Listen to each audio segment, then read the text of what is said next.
There's no question about it. It's a boost to them, and it's really when you get into the middle of January, teams and managers are starting looking at success and looking at trying to pin down a team before the league. So there's no question that Galway will come all guns blazing, and the fact that Galway or Kilkenny are gone out of it now for unfortunate circumstances in the Ryan family. Galway will be looking at maybe trying to get a win and try to maybe take the title, and Offaly have to be prepared for that. But like any time that Galway plays Offaly, they never go with a weakened side. They always use it as a good match, and that's what it's about. And I think Offaly will be up for the challenge. There's no question about that. And Offaly in recent years have had a few close ones against Galway in the Walsh Cup as well. They had some great close ones, even over the last couple of years. Whatever it is about Galway and Offaly, it just always seems to stir a good crowd into the field, regardless of where the match is. And there's always good hurling in it, and always great rivalry. And I have no doubt Sunday will bring that as well. Well, Galway, I suppose they opened up like Offaly did against Westmeath with an experimental enough team and won probably in similar enough circumstances as well. But when you see guys like Flynn coming in scoring 112, it shows they've got some interesting fringe players there as well. They have, there's some, yeah, and Flynn seems to be moving very, very well. But like Galway are not short players, there's no question about that.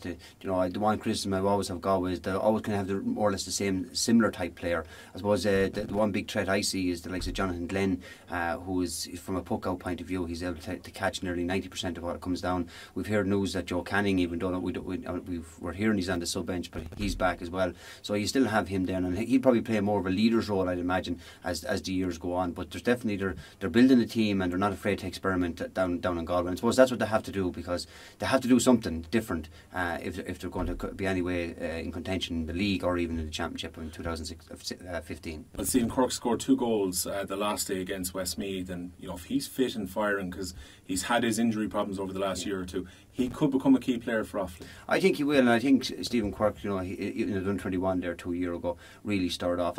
He had an unusual road last year. They were bringing him in, and they were playing the extra man back, which Kevin Connolly played, and it maybe was keeping Stephen Quirke off the team. And a lot of people felt that he should have been on it and maybe one of the first 15. I think he'll definitely bed down the place. His form with Rhinus alone with his club, and them getting to the county final last year, is enough for me to say that this man is definitely a potential threat to any backsman. John, man from your own club, is the new captain of the Offaly team, Dan Kerm's first captain from the club since his club manager Danny Owens back in the early 90s. Yes. I'd imagine a big honour for the club to have a captain from the team. Huge honour, and it's probably surprising. I think Dan prefers to maybe sit back in the background and let Hurling do the talking. He's not a man that likes to be out in the public eye in terms of what a captain has to do in the modern game. But that's a challenge that Dan has to get through himself. But I suppose the management team must have seen something in it. The fact he was captain of Kilcormac in 2014, he would have learnt a lot from that. They had a good run, narrowly beaten in the Leinster final, so he would have had a lot of exposure in terms of the dressing room and maybe motivating players. But I'd imagine, like any captain's role, the captain has to speak firstly on the pitch, and I think if Dan does the talking on the pitch and can get back to that scoring form that we need Dan Kerms to do, I think he should get through it. But I'd say Dan, the captain's role, I'd say it's something that it's an honour for him, it's an honour for his family, it's an honour for the Kilcormac club. But as I said, Dan is a very, very quiet individual and just likes to do his hurling, so hopefully it sits well with him. Well, last year's captain Joe Bergen's still coming back to fitness. We hope he'll be back for the Laois game. From an Offaly perspective, is supposed to be ready for that one. He won't be around, but it seems the rest of the team is pretty much firing for Sunday. Yeah, they're all firing there. A lot of changes coming in there. Shane Dooley, word on the street is Shane Dooley's training very, very well.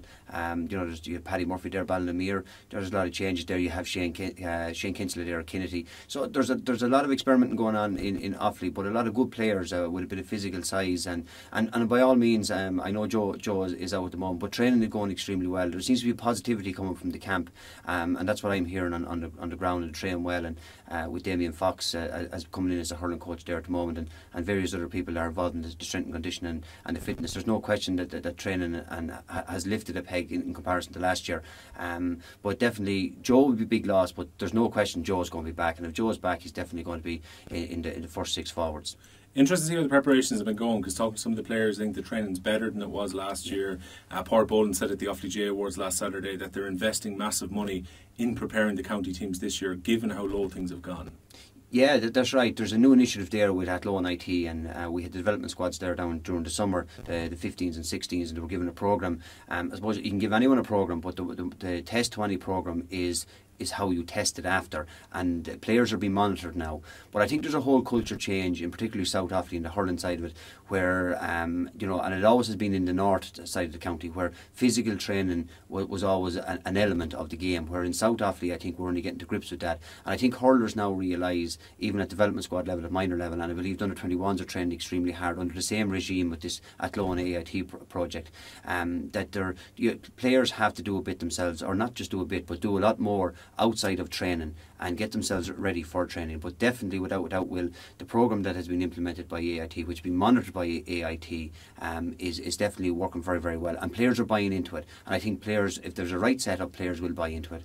It's not an overnight success with underage teams, but is this a step forward in terms of getting them up to the speed of other counties? It is, Will, and you know, I've made the point before that, you know, you go and Leinster Council have this programme where they go and do skill testing with development squads, with 15s and 16s, and Offaly will come out on top in terms of skill development, in terms of striking the ball, in terms of catching, you know, you name it. But when it comes to the physical elements of it, we're way down the pecking order. I would say now here, because I've seen the results, we were probably last, the bottom of the pile in terms of, because we never really put an emphasis on physical fitness within our clubs. But I think myself, Will, it's going to be a long process, but I think if we can get the physical element right first, because we all know at inter-county level, if you're not fit enough to get the ball, no matter how skillful you are, if you can't get there first, you just don't have the ball, and it's as simple as that.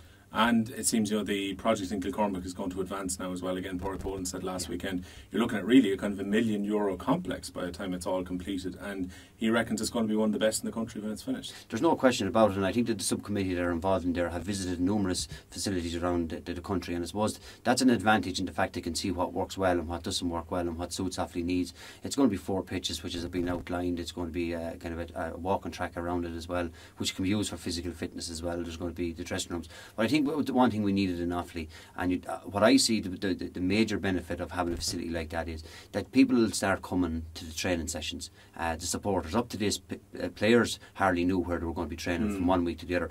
You're going to see a lot of people. It's central. It's very central. You'll see a system in place where supporters will be coming and watching the players train, which happens in all other counties because they have a central venue and people know when they're training. And I think it's going to take huge pressure off the county, even in terms of fixtures, because if you have fully littered pitches and you want to play maybe under 21 championship matches maybe on a Friday and a Saturday, you can do that. You know what I'm saying? On a Friday night, maybe on a Saturday evening there.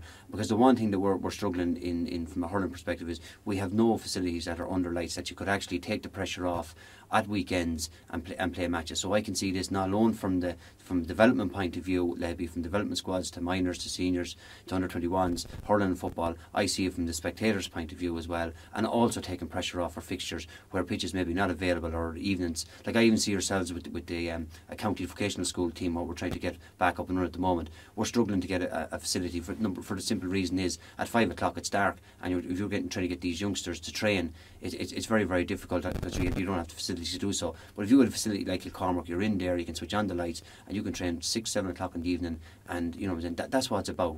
That's one element we're missing at the moment. As you said there, it's €1 million investment, and 90% of that's going to be funded by Croke Park, which is a huge benefit to us.